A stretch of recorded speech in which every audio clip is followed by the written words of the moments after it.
Hei, varmaan vähän vähemminkin suriseminen riittää, ihmiset kattoo.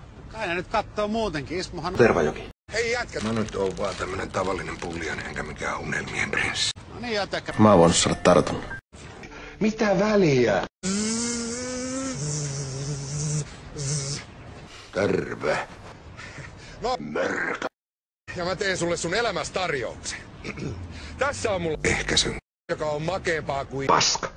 Tätä kun sä nautit, niin lähtee sulta... Musta mies. Sillalta alas. Niin nämä taudit tässä niin on vähän niinku semmonen... juttu. Euron tai 2 kun mulle annat, niin... Koko liha kiisseliä. Eduskuntaan.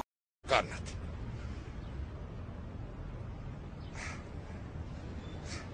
Vittu. 5 tonnia. Kiitoksia oikein paljon.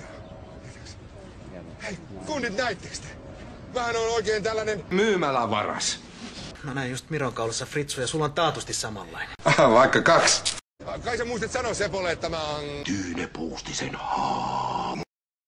Ismo sai just myytyä eka purnukan. No mä oon kuule niin kova jätkä, että muhun ei sun pöpöt tartu. Aivan kuten haluatte, ylhäisyys. Ismohan näyttää oikein nauttivalta. No just se imi sun kaulas mustaksi.